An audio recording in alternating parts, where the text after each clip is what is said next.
Hello, everybody. Let's go into my living room slash grow space.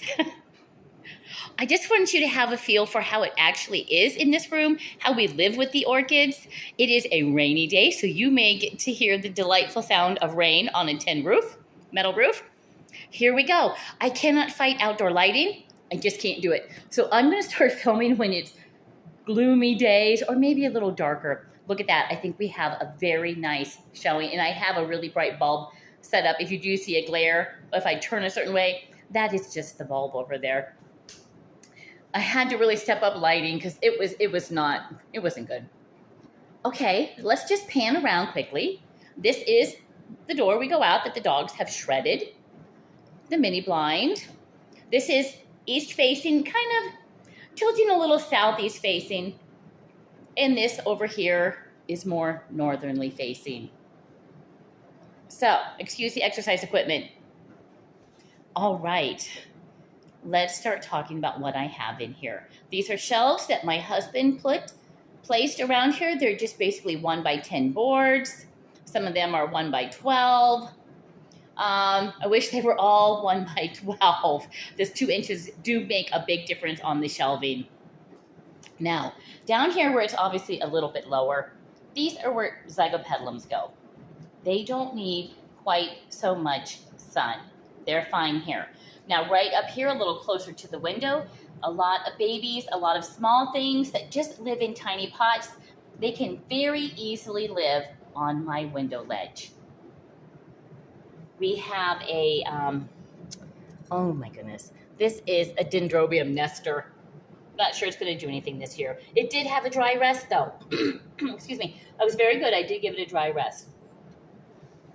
Now, if you come up here to this second layer, we have a brassavola.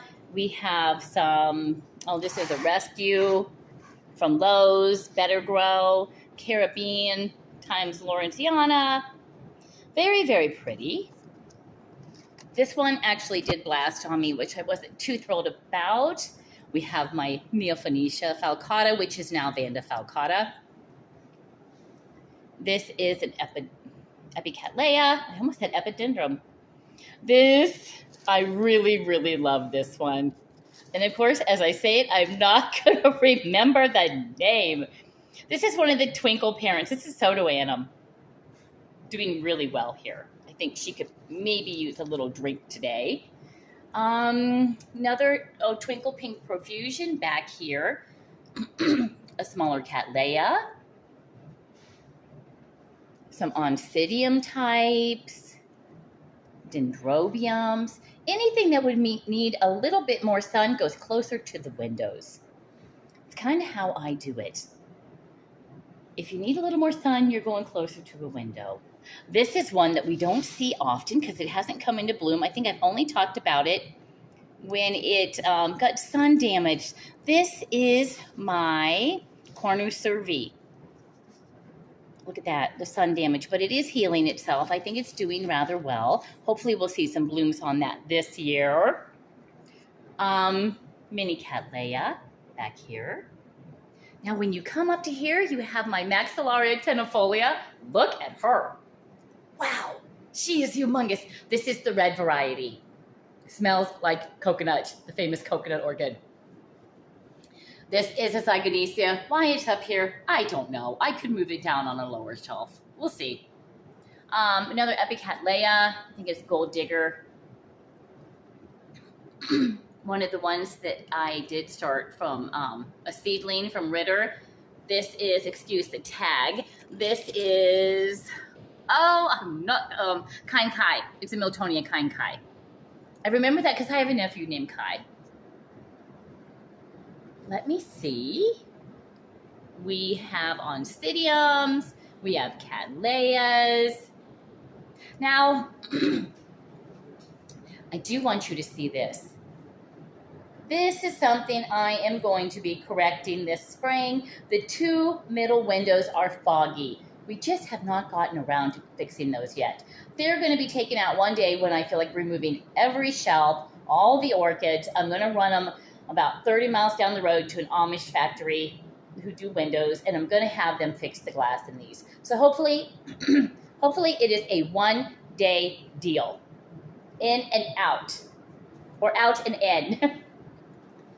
Over here, which could use a little more sun if this frosted window is replaced. It's not frosted. It's actually, you know, what happens to an old window. It gets a little moisture in it. So I hope the sound of the rain is not bothering you. I absolutely delight in the sound of rain on this old roof. Okay, here is another coconut orchid. This is my yellow one. Here's a Cattleya, a Dendrobium. I'm not going to name all of them. There's just too many for me to name. This is my, as I say that, I am going to tell you, this is my King George Serendipity that I got from Triton. I really am looking forward to seeing this one bloom. And it does have a new growth. Look at this Dendrobium. And we kind of just added another post here to replicate what we did on the doorway. This room used to be 2 rooms for the drop ceiling. We removed the drop ceilings and removed the wall. Now we have a really nice living room here. It suits us. It's great for the plants. Come around here. Lots of oncidiums, a couple dendrobiums. This is my Subatara sea snake. Cannot wait to see that one. I searched everywhere for that last night. I couldn't find it anywhere. I thought it was in a different style pot. Oncidiums. This is my Kingianum. More oncidiums. Let me come around here. It's going to get a little brighter as we come this way because we're getting closer to the light that I have here. This is my largest, the largest orchid that I have. This is my Kingianum. Oh my goodness. This is my Zygopetalum Advanced Australia. Very, very large.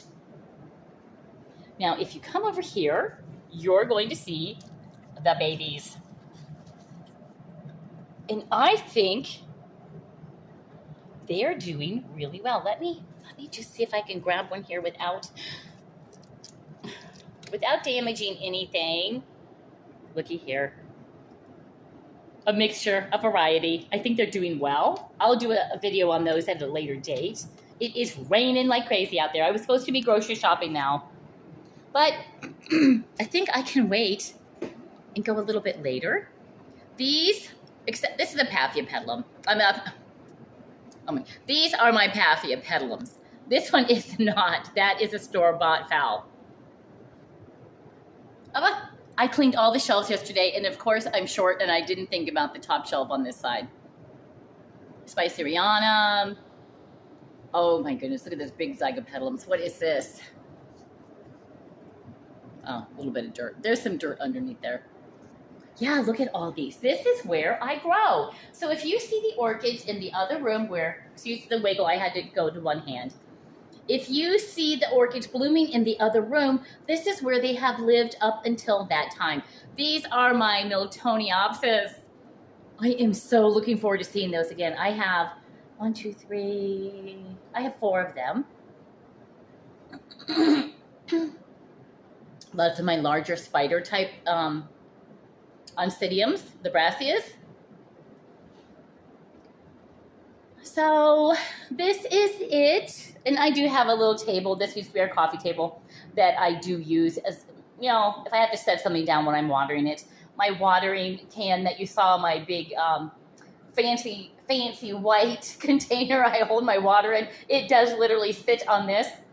And then I move it around up to the shelf wherever I want to be watering. Very technical. And I think you guys have seen this area before. It's just where a few more of my blooms go. I do have a fig tree doing rather well. It came out of hibernation, and I do have a cactus. But yes, this is my grow space / living room. The dogs, Lily's, oh no, they're all 3 over there. All the dogs are there. So this is it. I was concerned that the fire would be too drying for them. We did install that this year, gas fire, and I thought it might be a little too drying for them and harm them humidity level wise. I haven't noticed any difference. Although, you know, I would probably not have noticed a big difference because this year is when I moved into mainly terracotta anyhow. So what was caused by the fire and what was caused by the clay pots themselves, I don't know. There obviously is a water uptake. I do have to water more often. So yeah, here they are. Every time somebody comes to my home, the very first thing they're going to see is all the orchids.